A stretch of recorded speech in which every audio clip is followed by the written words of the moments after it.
Things we got to take care of today. I want to make sure that we're all getting in a good position to be successful there. We're going to talk about the topics, we'll talk about the test a little bit, and then we're also going to talk about some strategies maybe to be successful as you prepare and even as you take the exam next week. The other thing we're going to talk about is your Unprojects. We think about where we've been at today. You turned in your fifth historical thinking assignment. As I looked through those before class, I think mixed bag. I think some of us had a really long week last week with homecoming, and we're kind of trying to get our feet back up under us maybe. Others, though, I think we're doing a pretty good job. And over the last couple of weeks, I can see we're starting to use some of these analysis skills and use these historical thinking skills. And as we kind of put that together, this is, I think today, should help you see kind of how some of the stuff we're doing comes together to put you in a position to be successful on your exam, whether it be the note-taking stuff, whether it be some of those analysis pieces in your assignments, whether it be some of those other things. So if we think about where we're at so far, you've got 5 of these historical thinking assignments in the bank, hopefully. If you're missing them, one of the challenges I'll put out to you is you can turn those in for that 50% credit until kind of the end of the course, like week 14.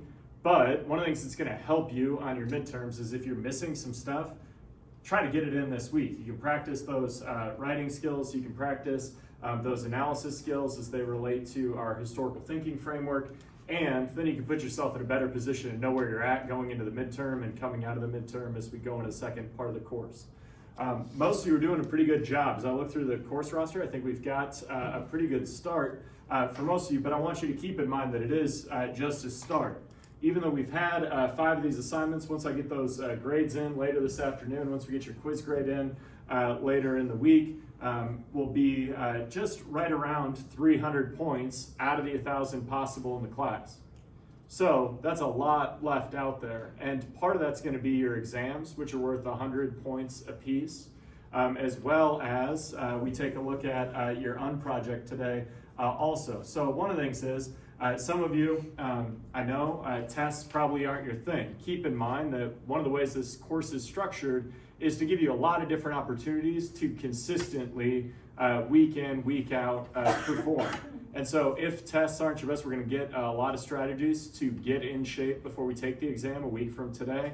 And so hopefully that will be helpful. And also keep it in perspective that that's the 2 exams total are 20% of your final grade. So if we go back, we think about, it's been a long time since the first day, your HTAs make up this purple section of the course, right? If we think about it as a whole, most of it, almost half of the credit you're earning in this class is coming from those HTAs on a week-to-week basis, which I would say at this point, we all know what we're doing at least well enough to score pretty consistently well on there. So keep in mind that week-to-week work's gonna matter.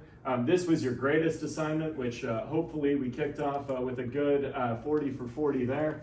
And then these other 3 pieces, one of these is your quiz, which is this yellow one, which is a little bit smaller. This is your exams. These are, this is your Unproject. So one of the things that should stand out to you is the idea that we're gonna earn a lot of it here. This won't be enough to pass the class, right?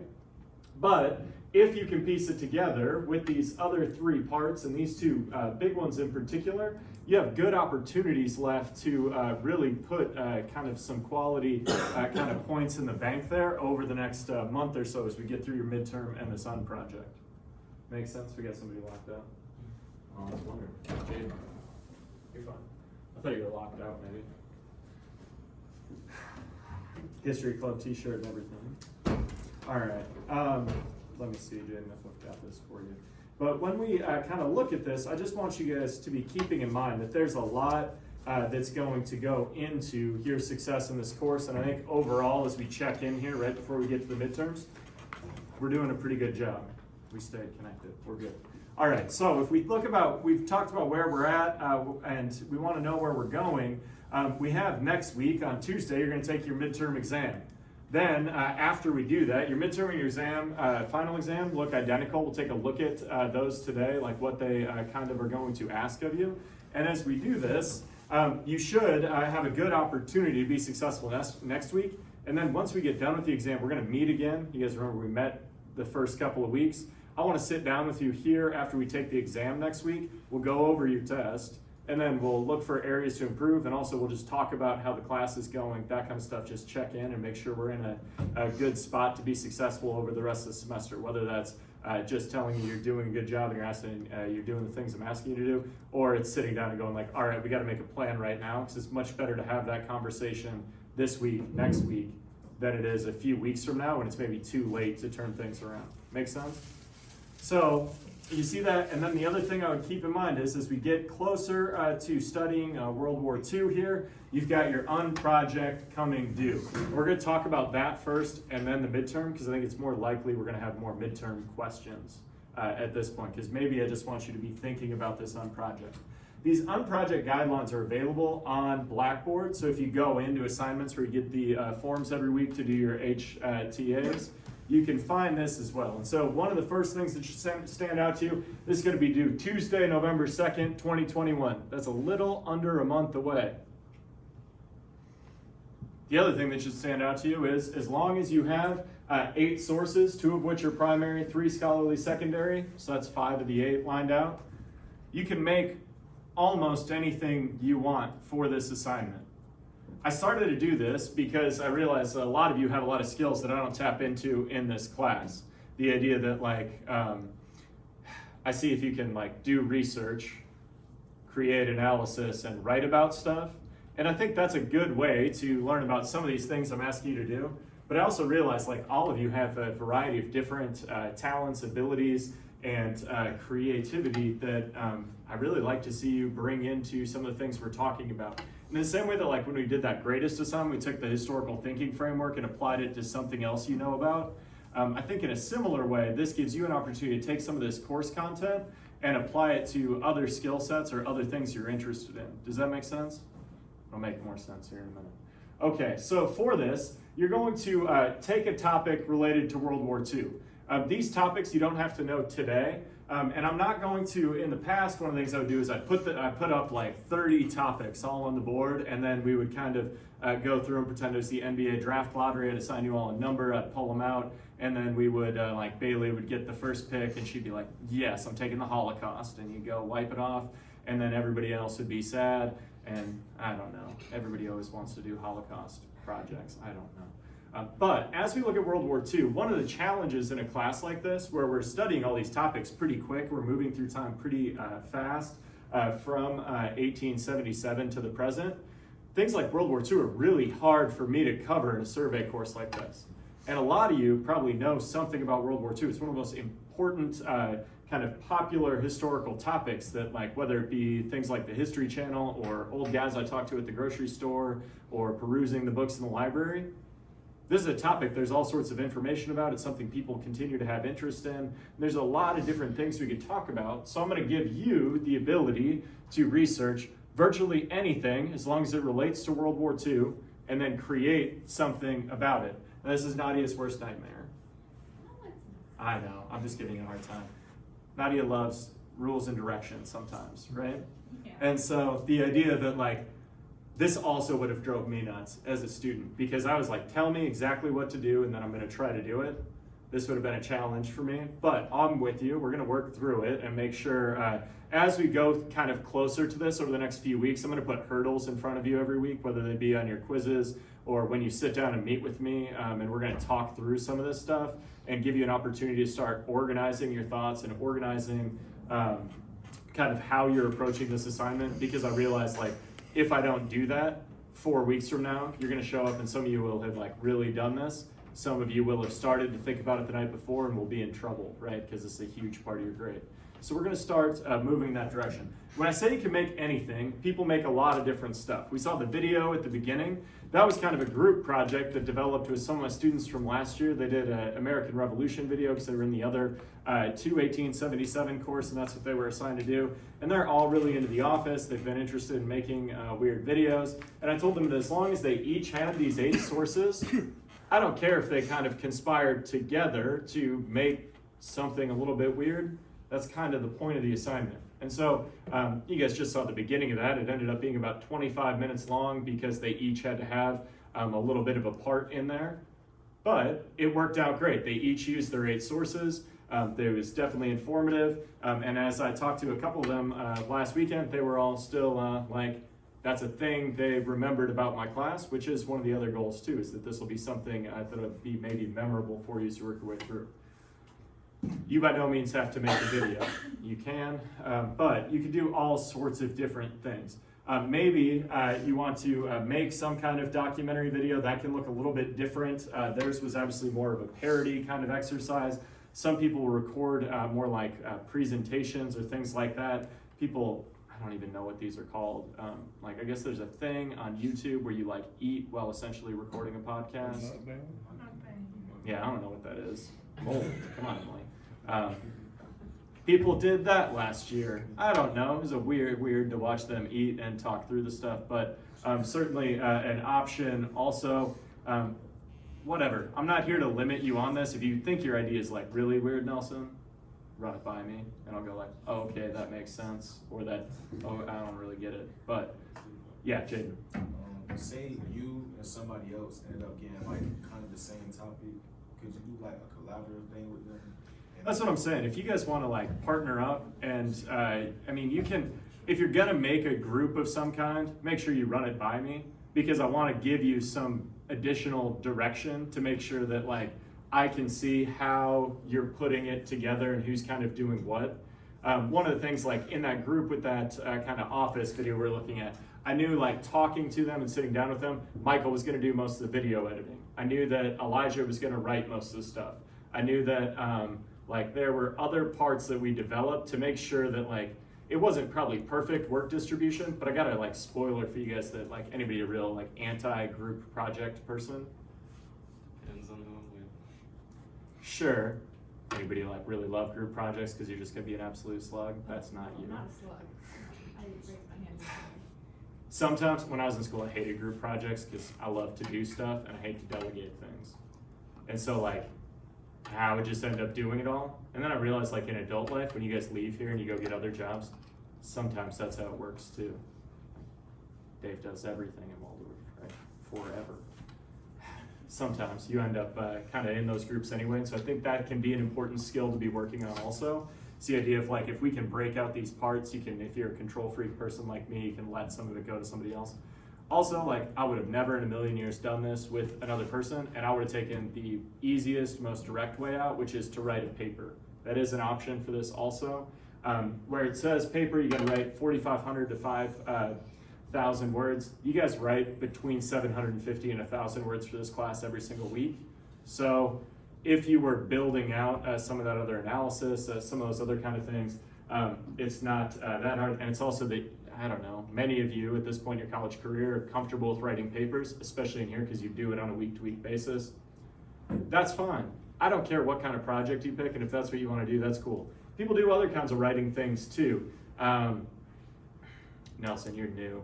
I had a hockey guy, he was a goalie though, so you'll understand why this is a little weird maybe, because that's kind of goalies, generally speaking, although you guys I think have a pretty normal group right now.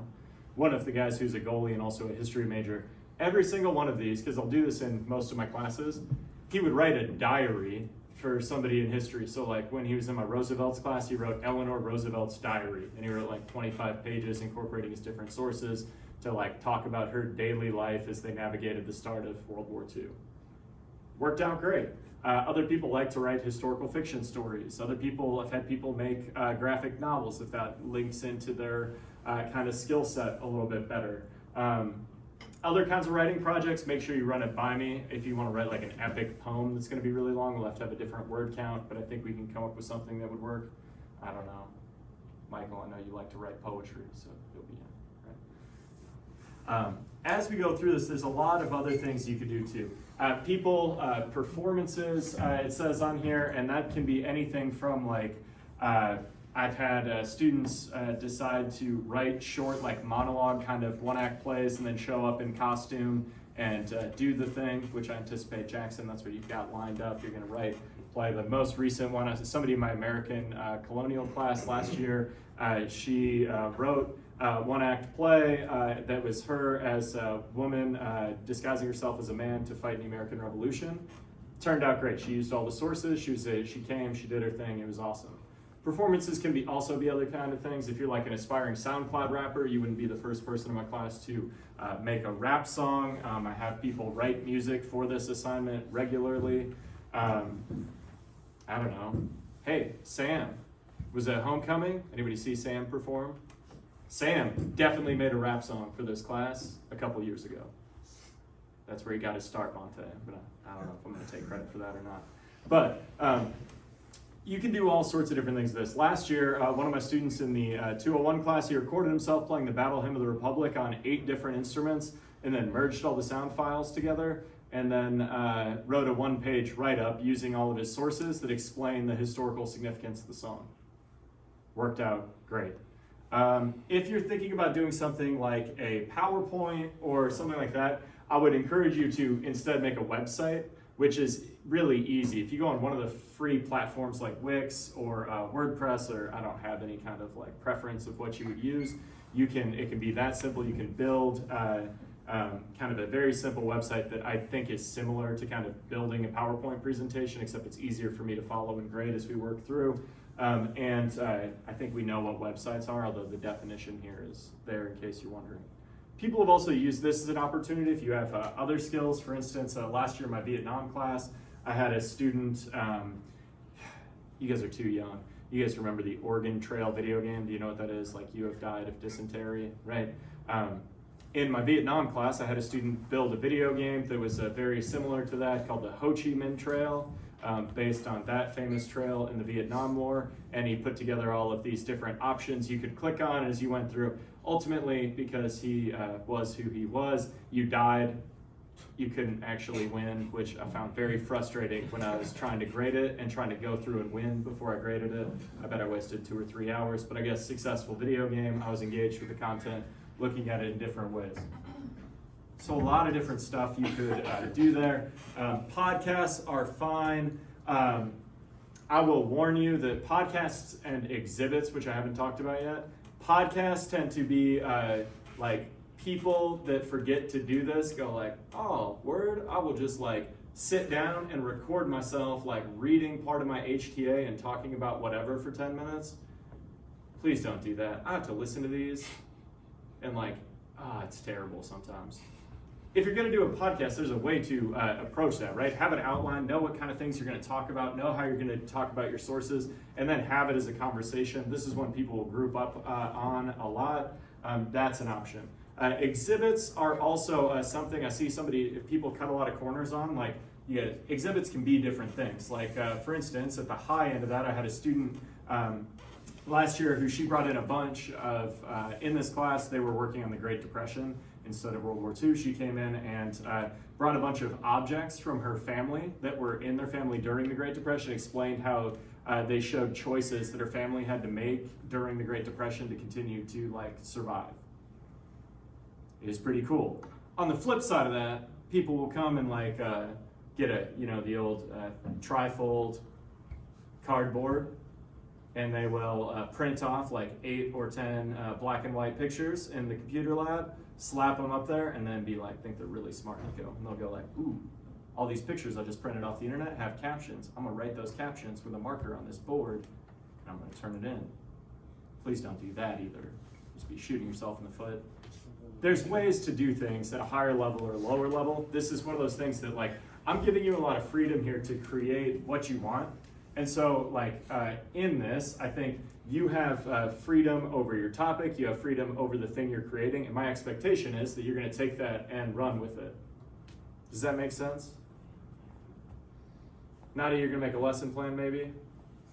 You don't know, you're still thinking through it. So like if you're an education major, you could also make like a lesson plan. I think that's a useful, constructive way to approach this. If you are in other disciplines, like a lot of our comm students will make other weird things with the skills that they have there that can be beneficial to them in other areas.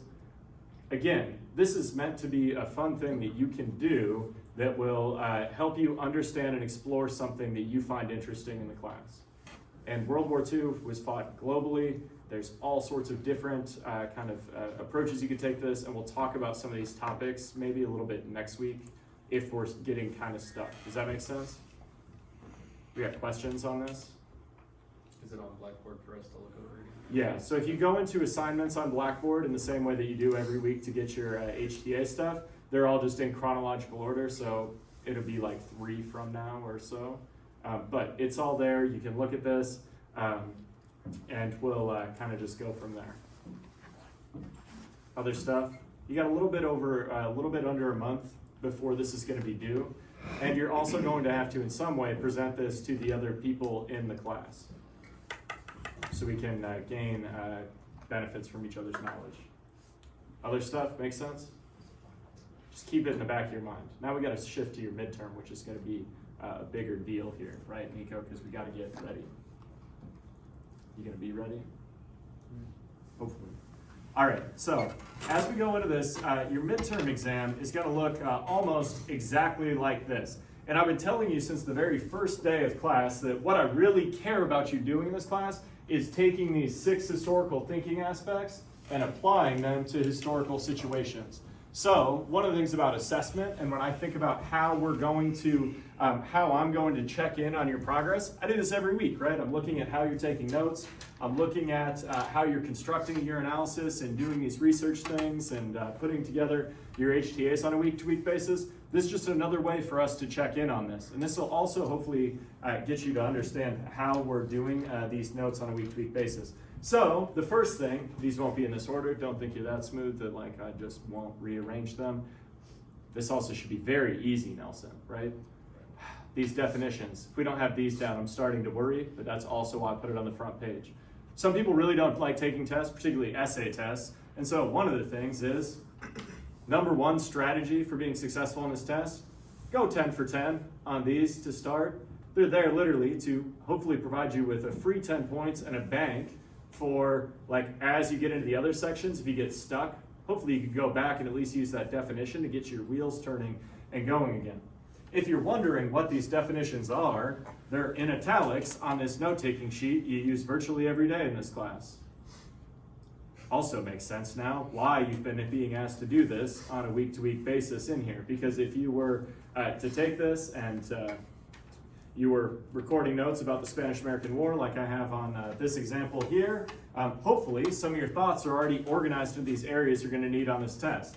But if I'm going to assess how you know and use these skills, the first thing you got to show me is that you know the definitions of these things. Because Nico, I promise you, and I'm picking on you because I know you're going to go 10 for 10 on this because you'll be competitive and want to do it. If you go 0 for 10 on the definitions, am I going to be able to believe you know how to use these skills on the rest of the test? Very, very hard to believe, Kendall, right? If it's nothing there. And like, also, you're probably going to get a couple right just by being a human being with a brain. But like, please set yourself up for success and go 10 for 10 on the definitions. This is for a couple of different reasons. First, I got to check in and see that you know them. Second, again, I think this can help you later in the exam. Because once you get down to the bottom of the first page, you're feeling good, you're 10 for 10, you've got a tenth of the credit. First thing to do, continue to the next page. I wouldn't put the warning there if people hadn't done the first page and then turn the test in. There's 3 more pages stapled to it, Jackson. Don't think you're done. Happens to the best of us, though. Happened to me on my driver's ed test. Got a must drive because I didn't turn over the test. That's back when they used paper for those kind of things, Jackson, like 1800s. Continue on to the next page. When you get to the next page, you're going to see what you have to do. And so there's a few things that are going to be very important in these directions for you. First, notice it says describe incomplete sentences, and that's underlined and bolded, capitalized. Why is that important? Because if you like try to write bullet points on the test, or you try to just kind of like scratch out your thoughts. One time I had a young lady take this exam, and I told her, like, you did bullet points, your test doesn't count, because I told you for a week in advance, like 150 times, like, don't write bullet points on the test, you need to write complete sentences. She goes, those aren't bullet points, those are tick marks. Let's just say I didn't differentiate when I handed her that 0. I had to redo it, Nico, because she clearly had the knowledge. But let's not find ourselves in that situation. Do what I'm asking you to do. We got that we have to write incomplete sentences. Okay. So you got 4 options for the test. 1, 2, 3, 4. I'm bad at math. There's 5 options there because I took mercy on you yesterday and went, Maybe some of these things will make more sense to you than others. Don't worry, I'll adjust the typo before I print the text. You got 5 options. Things to know about the topics. I want you to select whatever you're most comfortable with and have the best knowledge base of. Whether that means your note sheets are the most complete for that, maybe you did an HTA related to the topic that's going to give you kind of a jump start on that. You are not going to impress me by like looking through them and going like, I feel like the hardest one is the progressive movement. That's what I'm going to pick because I don't think other people will do that. I give you these options and I'm letting you know what they are a week in advance of the exam because it's not a surprise. The idea that like, I don't know, you guys play football this weekend? I know you have a bye week coming. Maybe it's this week, maybe it's next week. Play Mayville State. When you show up to the game on Saturday, you're gonna have had a game plan that you're probably working on all week. I want you to have a game plan for this too. The idea that like, you should be, with what I'm asking you to do and how we're gonna talk through this today, be able to sit down and go, all right, now I know what I gotta do. I gotta, between now and then, put in the time on this topic that you already have a good start on because you've been taking your notes and you've been doing your work and doing these other things. And then it's just applying this historical thinking framework to your topic to show me that you can take these skills and apply them to a historical situation. Now, if that isn't perfect, that's fine. We're going to take a final exam that looks exactly like this later, and the idea isn't to be perfect for these things yet. We're developing over time. So just trust in your abilities, put the time in over the next week, and show up ready to go, and it should go pretty well. So you've got 5 options. You can talk about the development of the American West. If you guys think back to this is to incorporate this stuff with the Chicago World's Fair and Frederick Jackson Turner. You could talk about a variety of different historical agents. You could talk about Custer. You could talk about any of those things. We even talked about Inc-Paduta in this class. You could use that example of Iowa's frontier development to guide your analysis in this.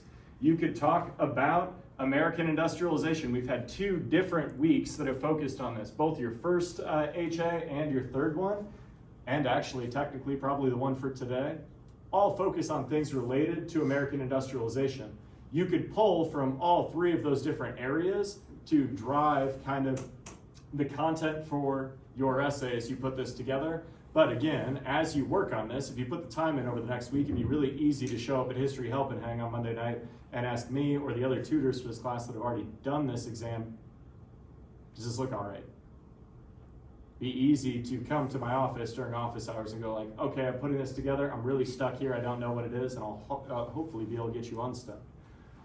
You can talk about the annexation of Hawaii, which we talked about last Tuesday. I think I gave that example because it's a very small one. Some of these ones are really big, and some of you are much kind of better able to focus in on showing me how you use these skills when it's something like this, just a small one-off kind of topic like that, where it'd be easy to talk through the historical thinking framework by looking at Hawaii's annexation. You can look at the Spanish-American War, which would be both in Cuba and the Philippines, like we talked about last Thursday. Or you could talk about the progressive movement, which we're going to talk about hopefully at the end of class today and then all day on Thursday. So if you're sitting there going like, wow, I haven't been doing anything in this class, I don't have any notes, I'm in trouble, I'm giving you a line to freedom here to maybe put it together on Thursday and start putting in the work over the next week, and we'll see what you come out with. Any questions about the topics? Now we got to figure out what we got to do, Joseph, right? So as you do this, the first thing you're going to have to do is write down your topic. And one of the things that why I have you write it down is so hopefully you're intentional about using your topic over all the rest of the sections. I've been giving similar exams to these for the last 5-6 years, and I promise you, any of these like seemingly very simple directions are things that I'm going over ad nauseum because I've had issues with people not doing these things correctly in the past, where like one of the pitfalls people will fall into is like, don't prepare for the test, show up, look at this, have tuned me out while we're talking about it, and then we'll go like, all right, I remember some of this stuff, I'm gonna wing it. Anybody ever wing it through their tests in high school because they're really good at just kind of BSing their way through things? It's just me? Okay, Kendall's in your... This won't work for you here. So don't bet on it, because I'm gonna be very specific about what I'm looking for. I'm gonna talk about that here in a minute. But as you go in, one of the things is choose a topic. People that are trying to BS their way through this sometimes will go like, I'm gonna choose all 5 topics. There's 6 sections. I know a little bit about each one of these things, and I'm gonna write about a different one in every section. I will grade you based on whatever topic you start writing about first, and then disregard the rest because you couldn't follow a simple direction. If you're ineligible, you can't play hockey. Look at it as a parallel. I don't know. I'm not saying like you're gonna be ineligible because of this. I'm saying like in life, sometimes we do things that disqualify ourselves. First thing you gotta do is historical significance. And then you're gonna work your way through the test. And after you talk about what the historical significance is, then you're gonna go and talk about historical agents. You're gonna talk about our objective continuities and changes. You're gonna assign those progress and decline. And then you're gonna get down here to evaluating evidence. You're gonna roll through those parts. And on the last page, you're gonna do empathy and moral judgment. It's all right, JB. We're gonna be fine. Now, you just looked woozy for a second. Are you all right? So, what? No, I know. That's why I was checking in with you, because you looked like you might fall out of your chair, and I was concerned. You want to go out and talk to him? You all right? Between being tired and blood loss. All right. Yeah, I just want to make sure. I don't know. My wife is a big blood donation person, but she's also like 110 pounds. She's like right on the line, like that you can donate blood. Whenever she donates blood, it's like very complicated the rest of the like day and a half after that, because she might just like fall over. So I want to make sure we're okay. I appreciate that you're giving blood in this time of need. Okay, so one of the things that I'm going to push you towards with this, and this is just a strategy for being successful on this exam, but what do I know? I've taken a lot of history tests pretty successfully over time. I've also graded thousands of these. One of the things that I've seen work really effectively for students is to create serial lists. What I'm looking for in each of these sections is probably about 5 quality sentences. Now, don't do, I don't know why it sticks in my mind, she was a softball player, but maybe that's representative. What she would do on her tests, she would write out her sentences, and if she got to sentence 1, Michael, she would write 1, and then she would write 2, and then she would write 3, 4, 5, and then she would put a check mark. Like that's all I needed to grade the exam, like I wasn't gonna read it. Anybody taken an online class before? So you've done an online discussion board. Yes. So you've watched the trash people will post there. This is not the place for that. If you haven't taken an online class, a lot of people, because especially at Waldorf's online model, you have to put your initial post, and then you have to put a response to a classmate. And a lot of the times the responses to a classmate, Jackson, are like, hey Jackson, I really like your post. That was a nice post you posted. I wish I would post posts like that when I post my posts. Keep up the good work. Thumbs up emoji. What have you contributed? Nothing. Don't try to just write the same sentence 4 or 5 different times here. Have an idea, and that's where this kind of like game planning comes into doing this, is like, it'd be really easy to sit down with one of these sheets, which you should have about several of these different topics, and go like, all right, I'm gonna organize my thoughts into here and know what I'm gonna talk about. And one of the ways that I would do that so I wouldn't forget is I would create these serial sentences. So if you are going to talk about, let's say, the American West, maybe that's what you're going to do, and you get to this historical significance. One of the ways I would think about doing this is going like, the historical significance of the American West is, and then I would know what 3 things are going to build my case for that. And actually, like if I have the time to put together a game plan, I'm probably going to have them link into my other sections, so if I get stuck later, I can come back and look at them again. But we're not quite there yet. All right, so if we go the historical of the American West, one of the things I would have in mind is 3 things I'm going to list at the end of this sentence. So if I say that they are X, Y, and Z, then my next sentence is going to be a sentence that elaborates on X, then my next sentence is going to elaborate on Y, and my next sentence is going to be on elaboration on Z, and then I'm going to conclude, right? Sorry, I'm writing upside down. But you're at your 5 sentences, and I can guarantee you have some quality in there. Maybe your first point was that the history of the American West represents change for indigenous peoples as their ways of life are disrupted by Americans moving across the Mississippi River. Maybe your second one is it's a culturally significant change for the American people because Frederick Jackson Turner is talking about these American individualism growing out of this frontier spirit. And so if we have kind of a couple of those points put together in our mind, you're going to be able to, like, first, you probably only have to remember this sentence. And my goal isn't that you're just going to jam all these things into your mind over the next week and like try to memorize 100 different facts about whatever your chosen topic is and then just like throw it up on the exam and lose it forever. Again, keep the main thing in mind. What I care about on this exam is that you're going to show me how your historical analysis skills are coming along. And we have 6 skills. We're going to work on these different ways. So you don't need different stuff in every single section. What you need to do is talk about your topic as it relates to the specific skill. And we'll talk about that a little bit. So if you have your good historical significance, you go down to your perspectives, historical agency. One of the things, if you had just put together this game plan, as I was talking about the American West, I already mentioned 3 different historical agents. I mentioned Frederick Jackson Turner. I mentioned indigenous peoples in the American West. Mentioned American settlers coming into the area.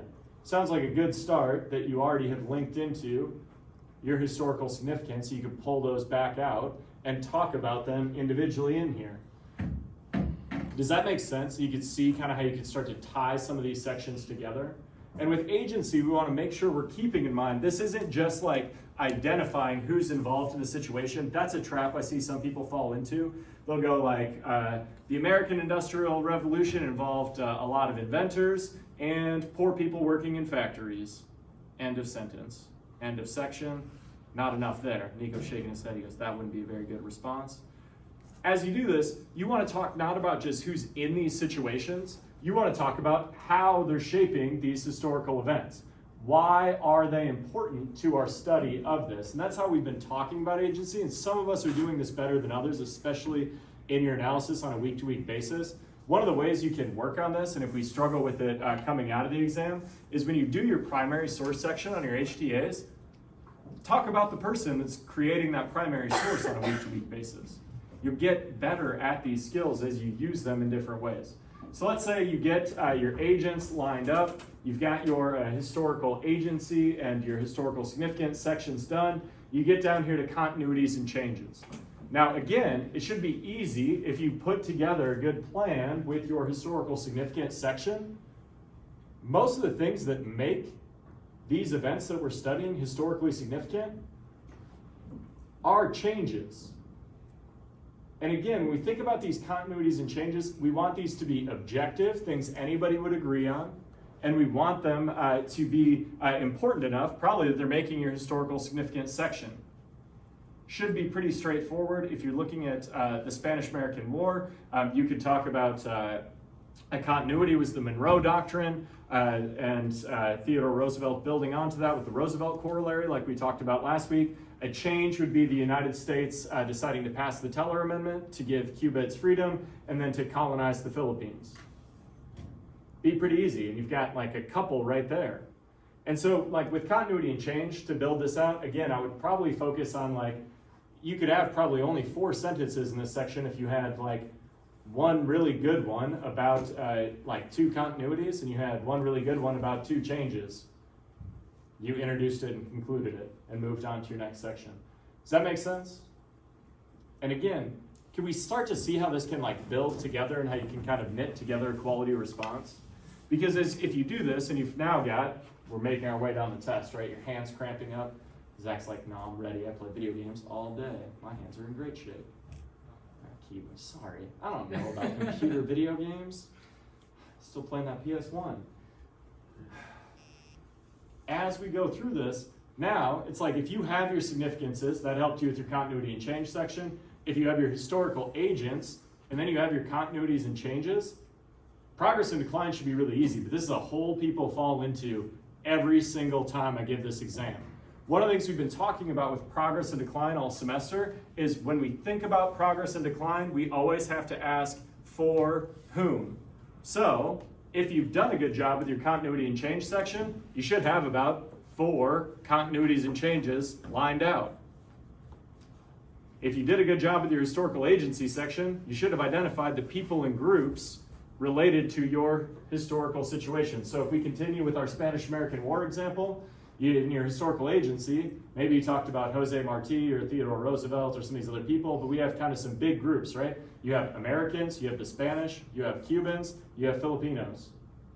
Now, let's say one of your continuities or your changes, let's say one of your changes was that the United States decides to colonize the Philippines. Should be really easy to go that American colonization of the Philippines was at least supposed to be progress for the Americans, was probably decline for the Filipinos as they were denied their independence and just switched from one colonial power to another.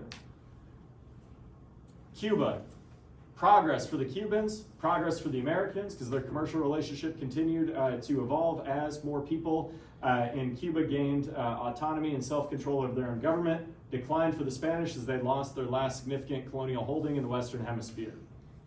Does that make sense? The trap here, though, that people fall into is they'll look at some of these things. You guys don't have, like my other class, the 201 class, they have a real trap because some of them are going to write about slavery. And what they're going to write about slavery is that it was decline. They'll go like, ooh, I know slavery was bad.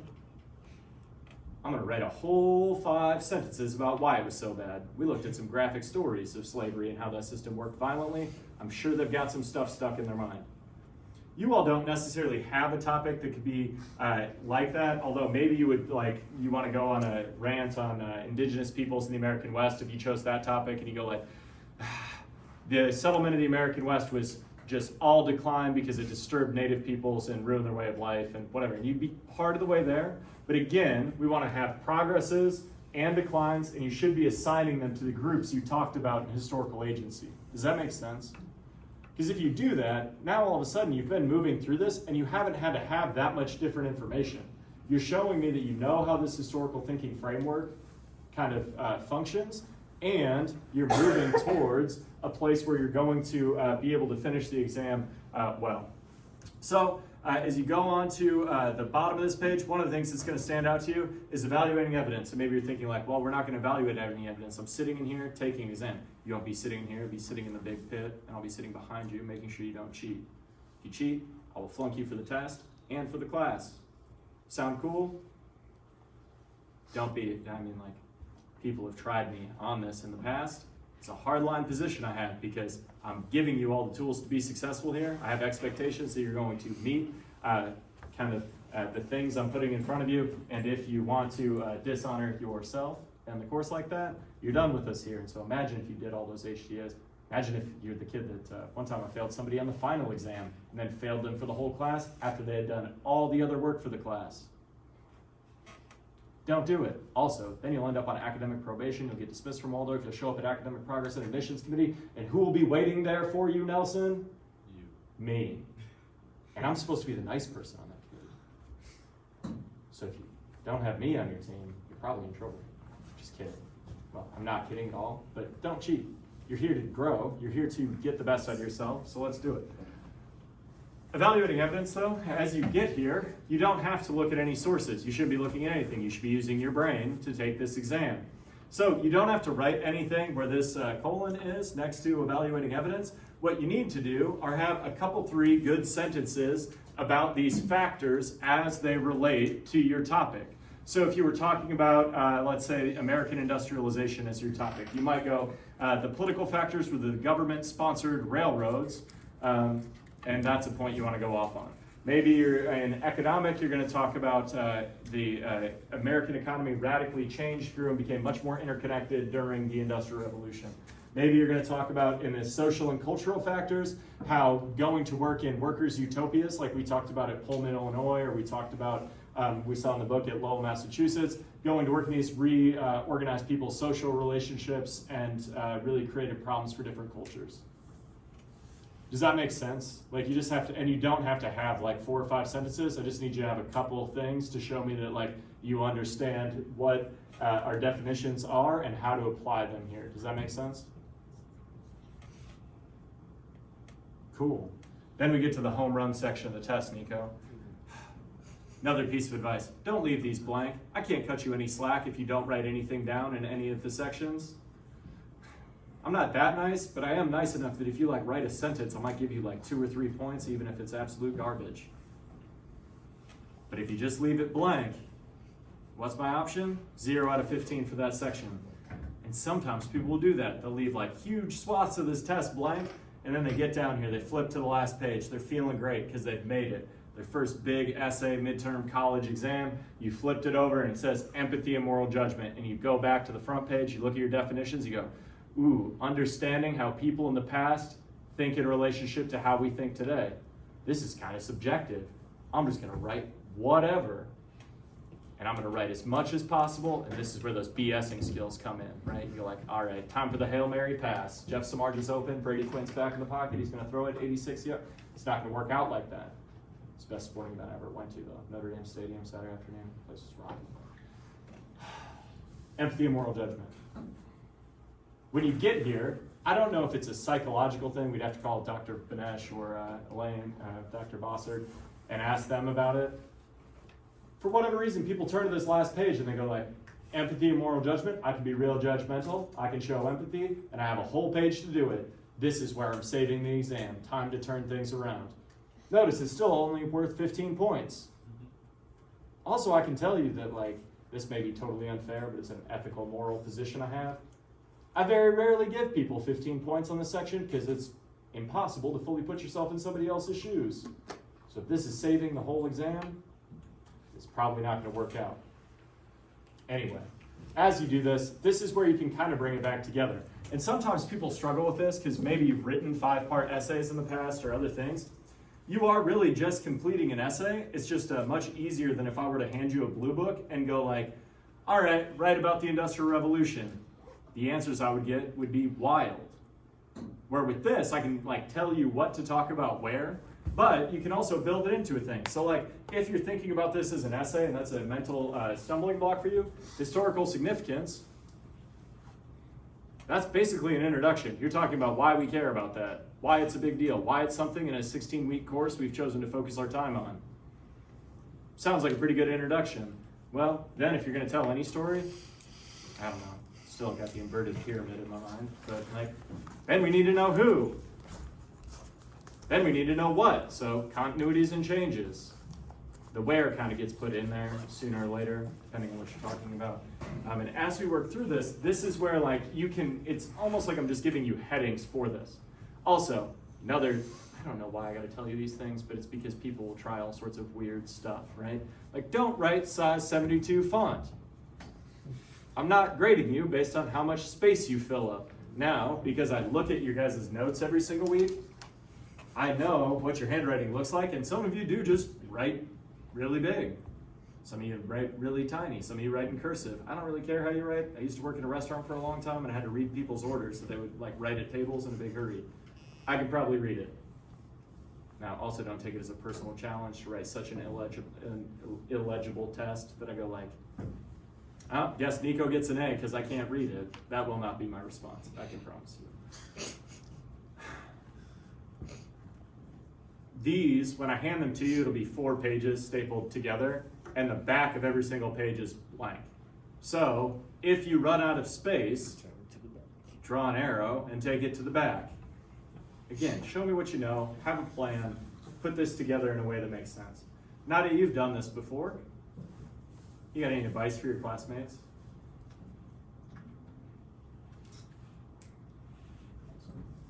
Just come prepared. We have all that time, you know what you have to do, so just think about it. Could they also visit a tutor for this class? You guys know any of the tutors for this class? Nadia's one of the tutors for this class. Okay, you're listed on the thing. Livy, Martin King, is also a tutor for this class. Joe Bauer, who's manager for the football team, is also a tutor for this class.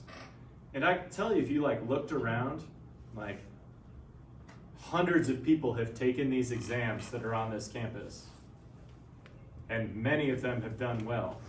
So like there's people around that can be a good resource to help you through this if you start to put your stuff together. The number one way you're going to shoot yourself in the foot here is if you just don't spend any time thinking about it before like next Monday. And you show up You know, like I kind of crammed some stuff into my brain. Now I'm going to see what I can push out. What kind of questions do we have about this? This thing on Blackboard, right? This is not on Blackboard. This is the exam. I will post the topics on Blackboard and you can see them. You should be able to. I will also bring you on Thursday blank versions of this sheet. Would that be useful? So you could like put your thoughts in there, and like if you write bullet points on your sheet, I don't care. Just don't write them on the test. Here's your warning number 3. I'm gonna say it 100 more times, Nico, because it's one of the most uncomfortable things. Like, how could I give a direction so many times? Yeah, Zach. You said something about being in the big pit. Are we doing that for the exam, or are we still gonna meet in here? Yes, we will. I got to check with Daryl still, but more than likely we'll be in the big pit taking the exam. Makes me feel like I'm in a movie from the 1970s set on a college campus. I don't know. And it echoes in there, and I can sit behind you and see what you're up to, so that way I can like catch you in all the different devious games you guys play. Like, don't be like the guy who wrote on the inside of the label of the water bottle and then peeled it off to look at it, or like get your mask on and you haven't worn a mask to class all semester and you're like, ooh, I got my stuff written on the inside. I had a guy write all this stuff on his shoe once, and I had to confiscate his shoe and bring it to the dean's office and go, look at what we're dealing with. Again, just don't cheat. We don't want to go down that road. Ruin my day and yours. Ooh, another thing to think about is this is the last time period of the day for classes. And one of the things I don't care about is how long it takes you to do this. Like, maybe you're a really fast test taker. That was always me. I was trying to like do the Indy 500 of tests. Like, I wanted to perform at a very high level and also turn it in as quickly as possible. So like, literally in my mind, this is how weird of a student I was. Like, I wanted to go and hand the test in so quickly that the professor went like, oh, must not have studied, crap job. And then they'd open it and be like, whoa, this is way better than I thought. Mind games, Nico. If you want to sit here, I had a student take this exam for 3.5 hours one time. Now, you don't need to do that. He was a high school student taking my class and he was just like too scared and nerdy. And it was a very comprehensive exam. He filled up the front and back of every single page that I handed him, like in the tiniest font available. And I was like, we get it. You know what you're talking about. Good job, man. I don't know. If you're I'm going to sit around until you're done with this and we'll figure it out. I don't want you to feel that pressure because that doesn't matter to me. How fast you can apply the historical thinking framework to a situation, not what I'm interested in. Again, all I care about with this is that you're applying this thinking framework to one of the situations we've talked about. Other questions? We feel like we can do it. What? What day is it on? It's a week from today, next Tuesday, which should be a good non-travel day for all of you. It's 5 days. That's one of the things I think about. Other things with this. We feel ready. We feel like this is accomplishable. We just got another information. You just got the new information. No, so we just got another information. yeah. Surprise. Welcome to college. You're going to have to know things and then perform. It's a good thing to do. All right, so we've got like 15 minutes left, and we're going to build off the work you guys did for today, unless we got other questions about this. Okay, so as we take a look at this, I want you guys to just talk to the people around me. So, Nico, you said everybody did the same question today? No, I asked did everybody the same question. Oh, you asked me. Okay. What kind of questions do you work on? Nadia, you worked on Jim Crow, right? Oh, I did that one. Anybody else do our Jim Crow question? See, I was going to say, I think a lot of people did that one. So we're talking about the progressive movement. That's kind of where we're at, or what people call the Gilded Age of America. This is an important time period because one of the things that people often argue about this time period is that we have people in one part of society doing really well where a lot of other parts are suffering. Anybody do the question specifically on the Gilded Age? Why that term was applied? Don't think so. Did I remove that question from it? I don't know. I was going to say, I don't think anybody did that. This is going to be a phrase that's coined by Mark Twain during this time period as he's writing about what's happening around him. And he talks about how, like, if you gild something, it's going to be, like, coated with gold on the outside, but the inside might not be as high a quality. And this idea that he's talking about this as the Gilded Age, because on the outside, things look very shiny and nice, and we see like this huge industrial expansion taking place in the country, and we see kind of people